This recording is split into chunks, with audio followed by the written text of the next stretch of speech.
cordial. I'm sorry, I'm a cordial person. And now I'm very happy that Linda is here for today. And I'm proud to announce her. I think, Linda, are you here? I think so. Hi, Linda. Hello. Nice to meet you. Nice to meet you. Wish I were there. Linda is an internationally known presenter on topics related to Agile development, patterns, retrospectives to change process, and the connection between the latest neuroscience of software development. Linda is the author of numerous articles and 5 books. She was honored by the World Agility Forum 2020 with their Life Achievement Award. I'm very proud you're here, Linda. Nice to see you. Nice to hear you. Thank you. You're giving my high school German a workout. So thank you. That's good for your brain. So I'm hoping you can hear me. Yes, we hear you. Very good. And I hope you can see the slides as well. Yes. As well. Yes, we do. Okay. So let's begin with appreciation. Thank you so much for inviting me. I wish I could be there. Berlin is one of my favorite cities. I've been there many times. I miss it.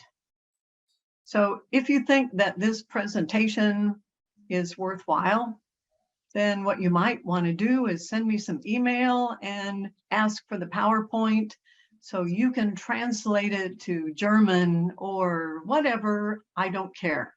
There are no copyright symbols on any of the slides, so you are welcome to use it in any way you want. And of course, let's connect on LinkedIn. So you might have noticed that, yes, it's true, I'm incredibly old. In fact, this year I celebrated my 80th birthday. And I'm often asked, well, what's your secret, Linda? How is it that you've lived a long time and you're still in good health and you're still working and still active? And I'm not sure. I don't have an answer for that. But my first guess would be that I have always done a lot of exercise. And to me, exercise means going to the gym. Going to the gym for an hour every day, at least when I'm not traveling, which in 2020 pretty much stopped. And doing a pretty thorough workout. I try to do balanced cardio and weight bearing. I'm concerned about the kinds of exercise that I do. So it's serious for me. I pay attention. I do a lot of exercise. Now, the problem in 2020, not only did travel stop, but the gyms also closed. There wasn't any way to go do my standard workout. There wasn't any way for me to do what I thought was real exercise. So I was talking to my husband and I said, well, what shall we do? We can't go to the gym. And we realized that we live in a community that has miles and miles and miles of walking trails. So why don't we just go for a walk? I know, it's not as good. I know, there are no weights, no machines. We're going to be outside, and it's not always nice in Tennessee. Right now, it's absolutely beautiful, but it does rain. We do have winter. It can be really hot and humid, but this was all there is. So we started walking about 4 miles a day in through the trails, and we began to love it. Because not only do we have a bit of a forest around our trails, but we have winter. So even in the winter, we would wear our warm clothes and we would notice all the animals. We have lots and lots of deer and rabbits, of course. There's a family of foxes that lives in our neighborhood. This is the vixen. This is the mother. And right now she has 3 babies. We have lots and lots of birds, of course. We have hawks and owls and trees. Now, I'm not a biologist. I started life as a chemist. I became a mathematician. I finally got my PhD in computer science. I really haven't had much to do with the life sciences. I've mostly been a physical scientist. And I realized in walking that these trees seemed so interesting, but I didn't know a lot about them. I decided to do a little investigation, a little research, and just see what I could learn about trees. Oh, the amazing thing about trees or any plants is that when you look at the roots, you think you are seeing the roots of the plant. But really what you're seeing is a combination. You're seeing the roots of the plant or the tree, yes, but attached to those roots is something else. And for those of us who don't study biology, and that would include me, I didn't realize that attached to the roots of these plants is a fungus. Now, I sort of know what a fungus is, but I didn't realize that it's its own kingdom. It is not a plant. It is not an animal. And it attaches itself to the roots of all the plants in the forest. So if we were to pull up all the trees, we would see, yes, the roots of the trees, but underneath, connected to the roots, would be an enormous, an intricate, you could almost call it a web of fungus attached to the roots. And this fungus connects the roots of one plant to the roots of another. In other words, underneath, where we can't see it, there's an enormous network of connections so that all the plants in the forest, especially the trees, have a way of connecting to all the other plants. This was astounding to me. Perhaps the biologists out there already know this. Oh, an interesting article was published in a very prestigious magazine in 1997. If you can't get a copy of this, I'll be happy to send it to you. Because there have been suspicions about this network in the past, but there wasn't any real evidence that this network was used for communication. Biologists thought that perhaps the reason for the network was some kind of underlying communication above the plants, but no one had really shown any scientific evidence for the existence of or the purpose of this network. Now, the researcher was called Suzanne Simard, a woman in the field of forestry, which is definitely male dominated, and I can speak to that. I know what that is like. So in her research, she not only had the normal struggles of any scientist, but she had to overcome the enormous stereotyping of the male-dominated foresters who said, "What are you talking about? Communication? What do you mean these trees are connected? What evidence do you have that this network has any function at all, let alone communication, cooperation?"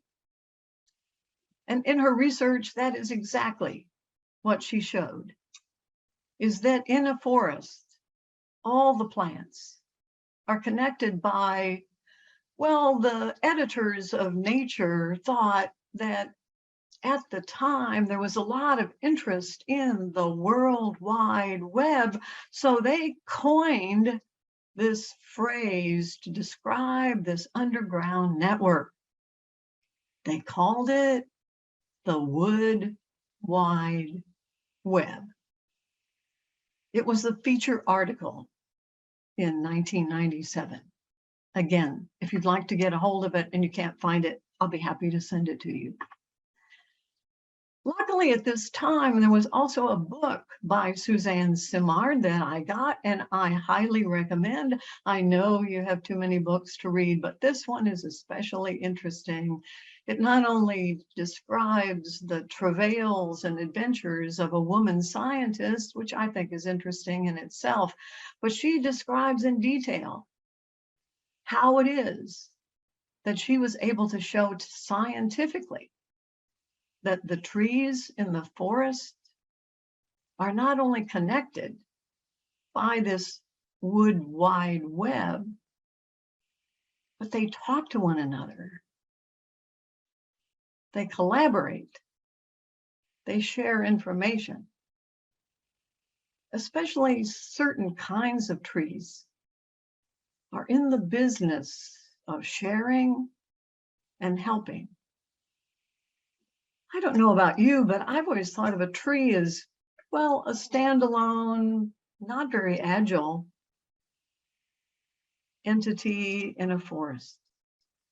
And now that I've read a little research, I see how the forest has a message for all of us in the Agile community. They are showing us how they have been for thousands and thousands of years, and what the benefits are of communication, of collaboration, of sharing information. I recommend the book. Please get it. And there are so many others. I know you're probably thinking of lots of others that I don't have time to mention. Yes. So the fungus underground connects all of the trees in the forest. So that really underground, it's almost like they are shaking hands, or they're able to reach out and touch others. And through this network, there's an enormous amount that goes on all the time. It's just we are above ground and we don't see it. We don't have any sense of what's going on under our feet. So a little science here, sorry. You know that what plants do is using sunlight and a process called photosynthesis. So the sunlight is a catalyst. It allows the plants to take carbon in the form of carbon dioxide, takes carbon from the air, converts it to a carbohydrate, a sugar, and uses that to build, well, the elements of the plant, the stalks, the leaves. Now, that's not enough. Plants need more than just carbon from the air. They need a whole host of minerals: magnesium, phosphorus, potassium. And the problem is those minerals are underground. They're inaccessible. The roots of the plant are not designed to bring in the minerals that the plant needs. Now, fortunately, what evolution has provided is a connection with the fungus. And the fungus is adapted to pick up all of the minerals underground. In fact, the fungus mines minerals. The fungus actually looks for pockets of appropriate minerals, depending upon what it needs. Now, the fungus is underground. It doesn't have any access to the air, the sunlight, and it also needs sugar. It also needs carbohydrates. And so what we have is a natural communication network to help both the plants and the fungus. The plant will send a message to the fungus saying, you know, I'm really short of magnesium right now. Could you help me out? And the fungus will say, sure, I'd be happy to send you some magnesium, and I'm getting low on sugar, so could you send me some sugar?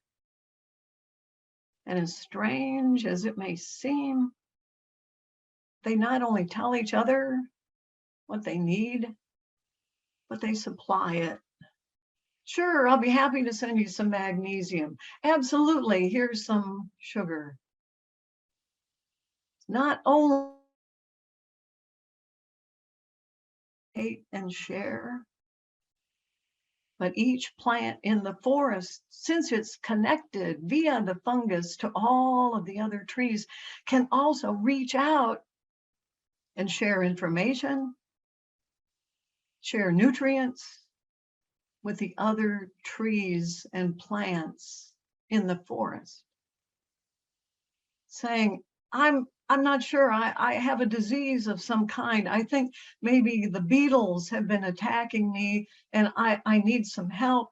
And the other trees around it will send it various kinds of chemicals to help it get past this difficult time. So they help the sick, they help the young. Young trees living in the shade, they don't have the access to the sunlight that they need. And for a long time, foresters weren't sure, well, how is it that these young trees ever get going? Since they don't have access to sunlight because they're in the shade of the older trees around them. And the answer is in the wood wide web. The surrounding trees support the young ones until they're able to stand on their own. And remember, all this is going on all the time, and I never saw it.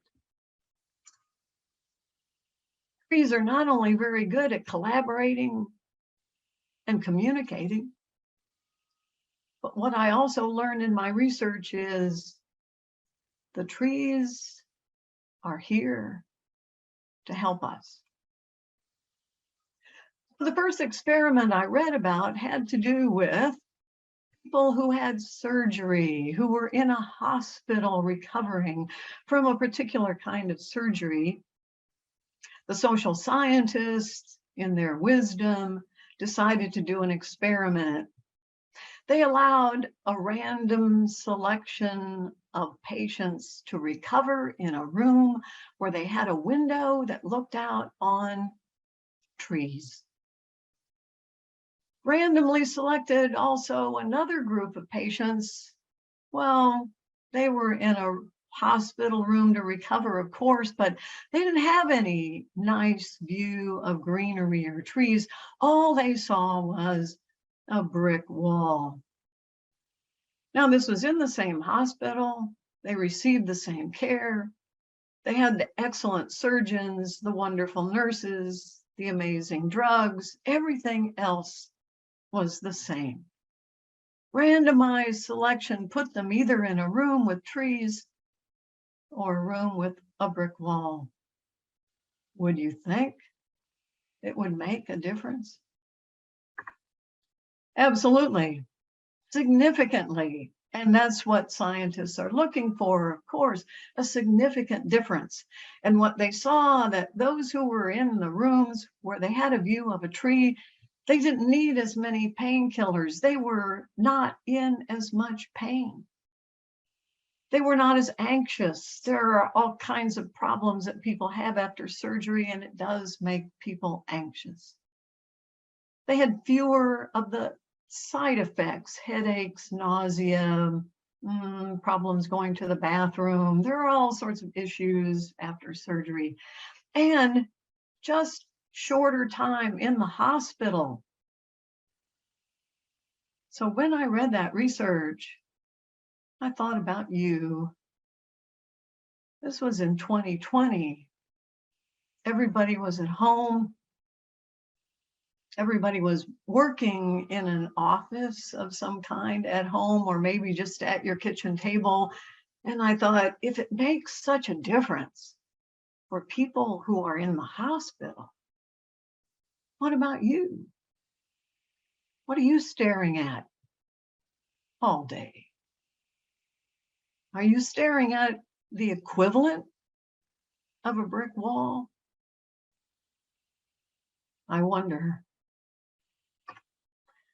Another interesting study to show how powerful trees can be. This was done in Chicago in an unfortunate development, low-income housing. Originally, the housing was all the same, and there were trees, not very many, just a few to allow places for the children living in these apartments to play. But over time, many of these apartment buildings had accidents or problems. The trees died, the grass died, and usually the manager of the facility would say, let's just get rid of those. Let's just pave it over. Let's cover it with asphalt, have a little more room for parking, putting all the cars, and get rid of the trees. So in social science, this is called a natural experiment. Some of these facilities still had trees, not very many, not much grass, just a little, and others had none. Would that make a difference? The social scientists who studied talked to the people who lived in these two kinds of facilities, and they found different levels of depression and anxiety, whether or not they trusted their neighbors, whether or not their children played outside at all. And then they looked at crime records in the Chicago Police Department, and they found that in those facilities with trees, the rates of aggression, rates of crime, rates of robbery, murder were significantly lower when there was just maybe one tree and a little bit of grass. Trees, it seems, have a powerful impact on how we live. It's called attention restoration theory. We need trees. If we don't have a chance to even look out a window at a tree, it takes a toll on our thinking ability. We're not as able to solve complicated problems, to come up with creative ideas. We are mentally worn out. Just looking at a tree can rejuvenate us. We feel better. So I thought in my research, this was particularly important for most of the teams that I consult with. People were not going outside, sometimes because they couldn't. They certainly weren't spending time looking out a window at greenery or trees. They weren't as lucky as I was to have miles and miles of walking, a chance to be with the trees. What about you? Science has measured this, knows that you get a boost in creativity. They measure it up to 15%. You're 15% better if you just have a chance to look at a tree. You're not as depressed. You're not as anxious. Your memory improves. Stress takes a toll. We know that. That's what we've been living with the past, well, almost 3 years now. Stress takes a toll. It raises levels of stress hormones. We know that looking at trees has an impact on those stress hormones. It lowers blood pressure. It lowers heart rate. Having people with an access to trees changes everything. The most interesting ongoing research is being done now at the University of Illinois in Champaign-Urbana. It's led by an interesting woman, again, whose name is Frances Kuo. And I like this quote from one of her papers. She said, before we started the research, I would have said, well, trees are nice. Who doesn't love trees? But we've got bigger problems. The problems we're facing now are so huge that I'm not sure that, well, spending time doing research on trees, maybe not a high priority. But now in our research, I am convinced that trees are important. It's an important part of who we are. It's an important part of being in the kind of environment where we have evolved to be at our best as humans. If we don't have access to greenery and trees, we are very different. We suffer because of that absence. Well, most of us live in cities. I just happen to have a community that has miles and miles of walking trails. It's one of the reasons why we moved here. But many people have, well, they have a little corner park, a few trees, not much. What about that? That's what we all face these days is, yes, just a little space, a little greenery. Well, social science has measured that just going to the park once a week, 7% reduction in cases of depression, lowers blood pressure, reduces stress, anxiety, heart disease, and especially children. Children are better. We've been keeping them inside for the past 3 years. They need to be outside. They need to be playing with other children, of course, but they need to be around nature. Just an hour, that's all it takes. We know the benefits can be measured. Memory improves, your ability to focus and solve problems. It doesn't even matter if the weather is bad, if it's cold, if it's rainy. The benefits are still there. In this particular research, the benefits of nature were compared with walking in a typical urban environment in a city. There is essentially no benefit. Walking, of course, is good, but walking in a city without any greenery, almost no benefit for all of these parameters. Sorry. We know that our technical fields have a long history of people who understood intuitively, whether or not they had read the research, that being outside, walking in a tree-lined city or in a park. Steve Jobs often walked with Lawrence Levy when he was thinking about Pixar. Palo Alto has miles and miles of tree-lined streets with oak, ash, magnolia. Jeff Bezos spent a lot of time in Central Park. He wasn't sure. He was thinking about opening an online bookstore. What helped him decide? Hours and hours of walking in a park. LinkedIn CEO Jeff Weiner was walking. He was having what are called walking meetings. 1 or 2 people would walk together outside, having the discussion they would have in a normal meeting, but doing it while walking, doing it outside, walking with the trees. Western sciences tend to ignore how we get along as a group. Evolution is mostly concerned about individuals, the selfish gene. What's good for me? And there hasn't been a lot of work on complex adaptive systems. What does evolution have to say about how we are as a group?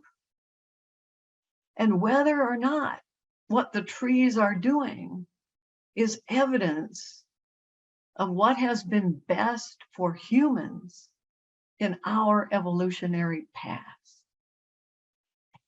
Now we're starting to uncover information that shows evolutionary advantages to what the Agile community has been trying to define for over a decade. That as humans, we are better in some kinds of groups. As humans, our evolutionary path is clearer, stronger when we cooperate, when we share. The trees are not necessarily altruistic. They cooperate with each other and with the fungus because not doing so would mean death. Trees have a better chance of survival in a forest. They have a better chance if they're sick or if they have a disease of surviving that when other trees around them can support them. It's to our survival benefit that we should think about all that Agile and the trees have to offer. We're better when we work together. There's been so much hope in science, long the feeling that science will solve all our problems. And instead, what we've gotten ourselves into is a technological chaotic situation where all we do now is, I think I asked you what you'd been staring at. My guess is you stare at screens all day. The evidence is pretty clear. There are many people, maybe not you, but maybe someone you know, who spends most of their waking hours focused on a screen. And with that, increasing levels of anxiety, depression, mental health issues. Children are suffering as well. We don't sleep as well. Our IQs are slowly decreasing. We're not as happy. This was an astounding statistic to me, this last bullet point. American and Canadians combined buy more than 12 tons of anti-anxiety medication, 7 tons of sleeping pills, 150 tons of antidepressants. And that's just in a single year. One last experiment. This was done in London, where in most neighborhoods, you have a local pharmacy. And so we know, we can measure, we can look at how much greenery is in a neighborhood. We can look at the number of prescriptions for anxiety disorders in a particular pharmacy. And in that natural field study, the results are astounding. Statistically significant differences. The more greenery in the neighborhood, the fewer the prescriptions for anxiety disorders of all kinds. We're healthier, we're happier when we're around greenery, especially trees. It's good for us as individuals. It's good for us as groups. Well, we know the trees are all connected. Yes, that's a good thing. But Suzanne discovered something special, that she was able to measure how many trees are connected to how many other trees. And she produced this interesting graph. So the darker the color, the more connections. So you can see there are some of these really, really dark, large nodes in the network. Those trees are connected to almost every other tree in the forest. Those trees are special. They're, well, they're the old trees. The trees that have been there for hundreds and hundreds and hundreds of years. Trees live longer. They have a different time frame. If we could say they think about things differently. Those trees she named mother trees. Well, trees do not have a gender, so we could also call them father trees. But when I was reading it and I realized I had a significant birthday coming up, I kind of liked that. And I thought, maybe that's me.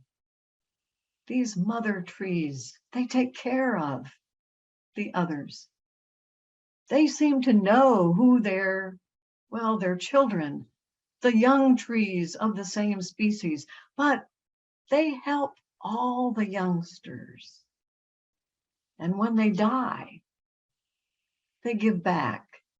They do everything they can. You can measure it.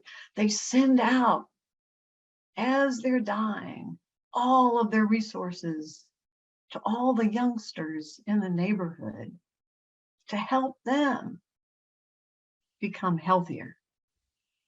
So we need to keep these old trees. A lot of times, even if people are careful in cutting down forests, they take the old trees when really those are the ones with the connections. Those are the ones that help. Those are the ones that have, we could almost call it knowledge, wisdom to pass along to the new trees that are going to be planted. This is the oldest tree on the face of the earth. It has a name, interestingly enough. It's called Methuselah, very appropriate. It's 5,000 years old. It lives in California. If you think about what that tree has seen in 5,000 years, it's learned a lot. We need these old trees. We need their wisdom.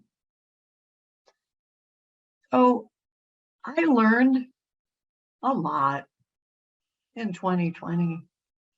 I know that walking is good. You've probably heard me say that in many of my talks about better thinking and creative problem solving innovation. Yes, I know that walking is good, but I never thought of walking as a first class exercise. Yeah, it's a good exercise if you are working on a problem and you want to go for a walk. But as I get older, I am very lucky. I really only had one serious health problem, osteoporosis. I've never weighed a lot, and that has taken a toll. If you don't weigh over a certain amount, as you get older, your bones deteriorate. I take calcium, I lift weights, I watch my diet, and still I could see it's measurable bone density decreasing. So finally, my physician put me on, well, a drug. It doesn't build bone, but it keeps it from deteriorating further. So when I started walking, I was afraid. I thought, oh no, I wasn't able to go to the gym. I wasn't able to lift weights. I know that probably this is going to take a toll. My bones will be worse than ever. So imagine my surprise when I went in for my checkup in 2021. I got a call from my physician and she said, Linda, I have some good news. She says, I don't know what you're doing, but your bone density is increasing. Now, remember, this drug I'm taking does not increase bone density. It only keeps it from decreasing further. She said, your numbers are so good that I think we can stop this drug. Just keep it up, whatever you're doing. The only thing I could think of was I'm out walking instead of going to the gym. I didn't think that really counted. I mean, it's better than nothing, but I regarded it as a poor substitute for real exercise. But being out with the trees saved me. Thank you, trees. And now this is how I see myself. I need to do what I can. I think I always have done this. I try to help younger people. I support them. I will do that as long as I can.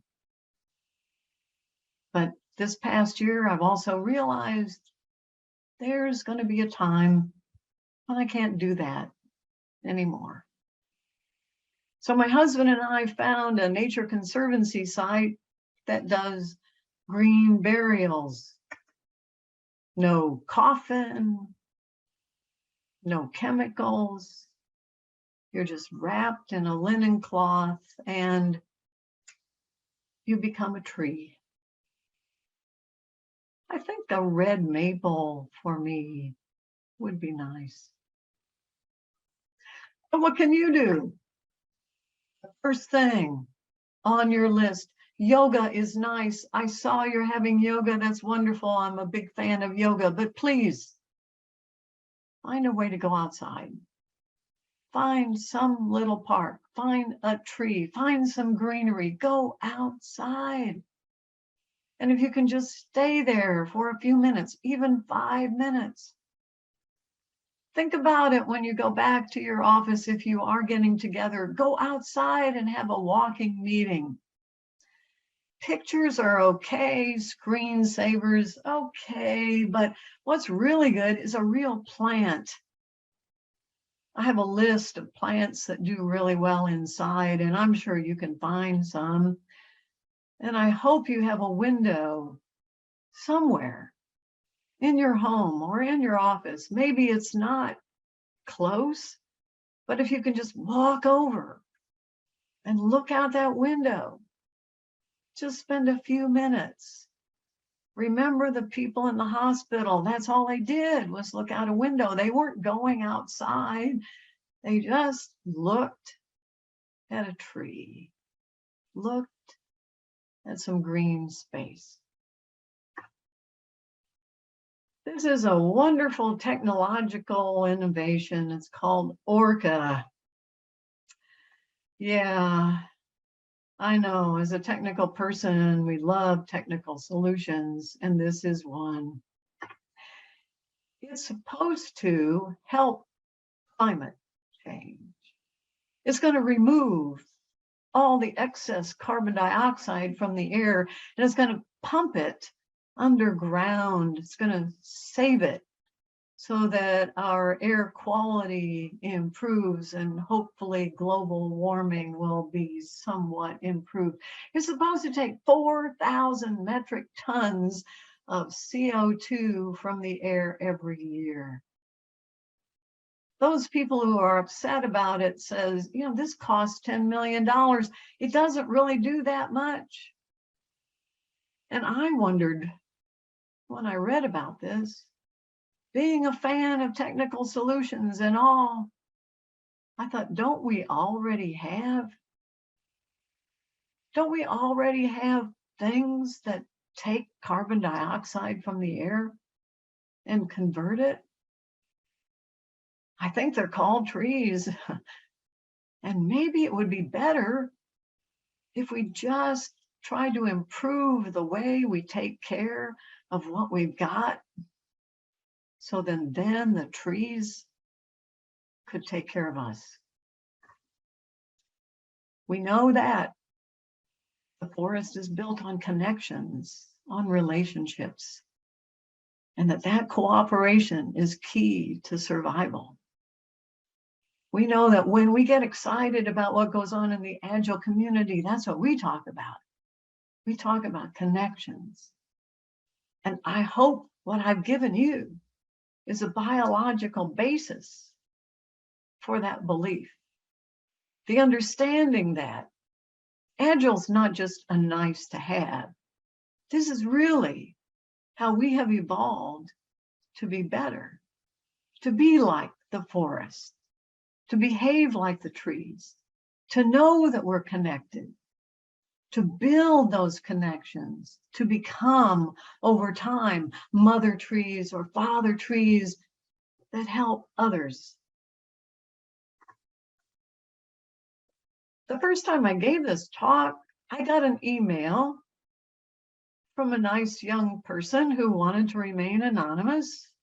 And this was the gist of the content of that email. It said, I've worked from home since COVID.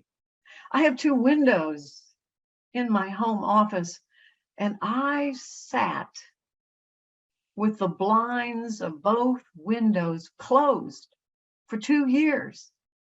But that changed after I listened to you. Now, my first course of action is to open the blinds when I come in each morning and look at my backyard, the trees, and the green throughout the day. I occasionally even get a visit from a couple of deer. Thank you. So here's what she had before. That's what she was looking at. Me, this looks exactly like the brick wall. And now, what a difference. It seems so obvious. It was right there all along. The green, the trees, the animals, the sunlight. She just didn't see it. Suzanne Simard is involved in trying to help make things better. She has a project, if you'd like to know more, called the Mother Tree Project. It's about trying to save the planet, a big task. So I hope this has been a useful presentation for you and that you've taken away some tips, suggestions, just a few things. We know it makes a big difference in a complex adaptive system just to change one thing. And I hope now you know a little bit more about trees and communication and how agile they are, a good role model for all of us. Thanks for your time. Thanks for listening. I don't know if we have time for questions or if you can do that, but I'm happy to stop sharing. I'd love to hear from you. Stop.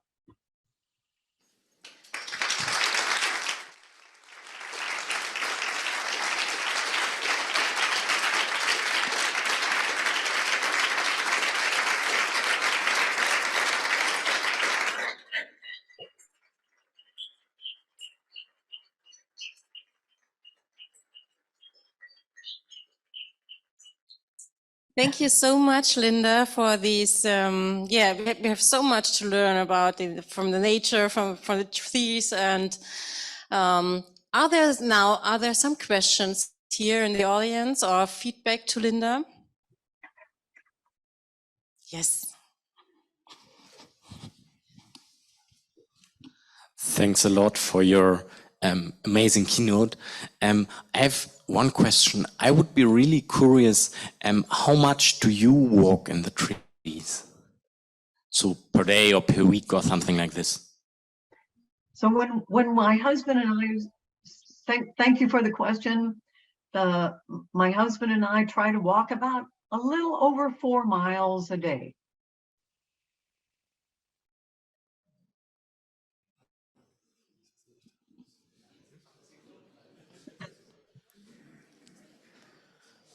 some more question or feedback? What is with the remote area? Are there some questions? Please open your mic and ask your question directly to Linda.